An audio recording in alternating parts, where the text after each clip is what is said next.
So you have all these compromises that have been hammered out during the course of the convention.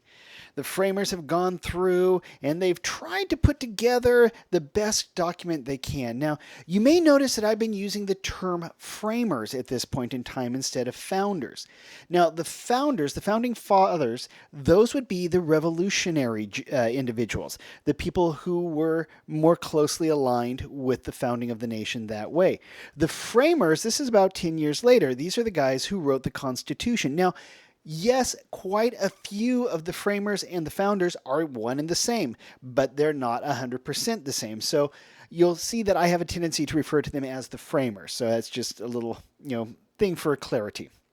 Now, what they created was a document that had safeguards for conservatism. Now, I do not want you to think of conservative or conservatism in this situation the same way you would think of conservative versus liberal today.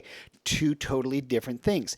In this case, we're talking about essentially the stability that people were looking for. They didn't want radical change coming immediately and fast. They wanted more methodical change. If change were to come, they wanted to make sure that it had been thought about, that it had been looked at carefully, that it wasn't just an immediate reaction to something. I mean, all of us, I'm fairly confident in saying this, all of us at one time or another have reacted to something at the spur of the moment that later we wish we could take back. Now, that's one thing if you say something and you can apologize later. It's something quite different if you're doing the same thing and it changes the course of a government. So the framers, the delegates of the convention, believed in a system that had both checks and balances. Okay, and when I say checks and balances, I want you to think of rock, paper, scissors. Okay, with rock, paper, scissors, you have rock, for example, beats scissors but not paper. Paper beats rock but not scissors. Scissors beats paper but not rock. Okay, and you see how it goes. You have to think of the checks and balances in the system that way. The branches of government that we have one cannot overcome the other two. Okay, there are different checks that are placed on the executive, the legislative, and the judicial. And as a result, we have a balanced government. So we wanted those safeguards. We wanted those put in place. Now, the more conservative put in some safeguards to protect against the excesses of the mob. Now remember, we talked about this previously, the concept of a mobocracy, that when you have a large number of people and they're upset about something or their passions are inflamed about something, a mob does not always make good choices. And so as a result, there was the desire to try to make sure that the mob was never going to be able to have a huge influence on government. Some of the ways that they wanted to take care of this, for example, was federal judges. Now, if you are a federal judge, this is a pretty good gig. For example, you're appointed for life.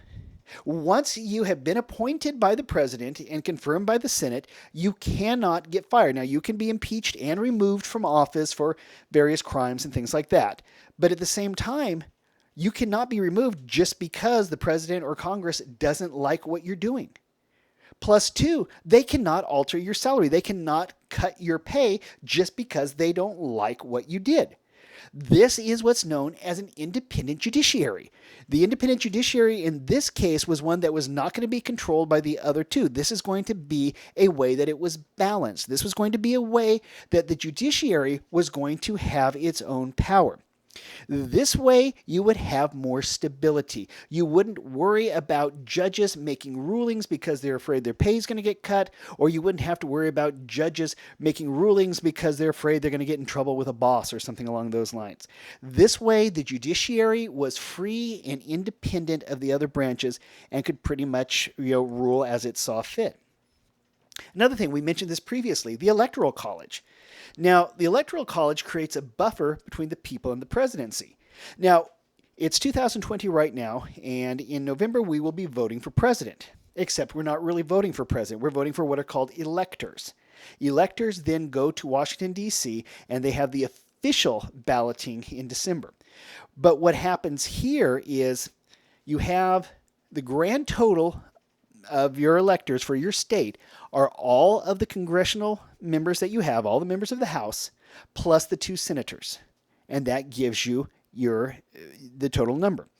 The idea is that the more people you have in your state, the more electors you have, okay? But it also means that the smaller states are still represented as well. California right now is the big prize in the Electoral College because of our population. It's the larger states, California, Texas, Illinois, New York, places like that, that have a sizable population that have a larger electoral vote.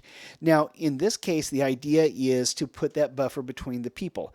The electors are required. We just had a Supreme Court ruling about this. They are required to actually vote the way the people tell them to. So whatever the popular vote is in, say, California, if it's Republican or Democrat, the electors go and vote for that individual. So it is a layer between the people and the presidency, but the people are still there. We are still just electing the president. It's just through an indirect means. Now, same kind of thing could be said about senators originally. Now, originally, senators were to be elected by their state legislators, okay, not by the people directly. Again, we're looking at people voting indirectly for senators right here. Okay, it's the people of a state. They vote for their legislature. The legislature chosen by the people will then elect the senators that would then go to D.C. and represent, or it was in D.C. at this point, but would go to the federal capital and would represent the state. Now, at this point, senators only cared about state interests. They were not elected at large by the people, so they didn't have to worry about re-election through popular vote. Instead, if the people decided they didn't like the way the state legislature was working, they could vote them out, and then there would be a change in the Senate as well. So again, you have people voting indirectly in this case. Now, that did get changed with the 17th Amendment.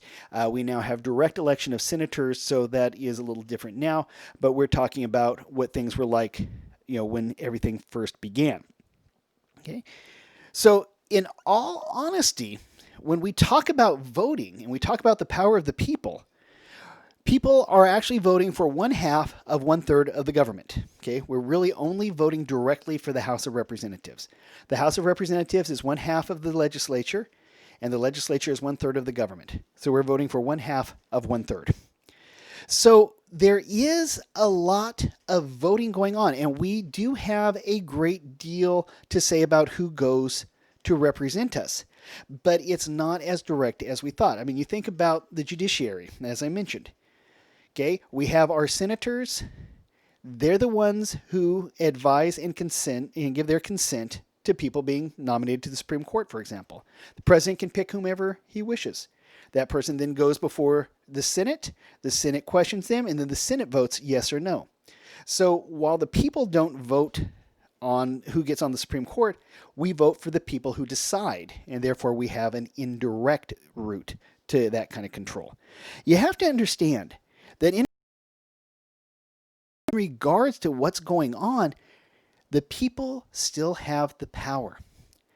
The government of this nation is based on the power of the people. The people remain sovereign no matter what. Okay, the executive branch, the legislative branch, the judicial branch, none of those are superior to the people. The will of the people remains supreme.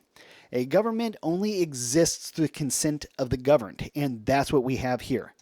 The government that we have is made up of the people. We choose who's going to go and represent us. And that's what the framers were trying to put together when they wrote the Constitution.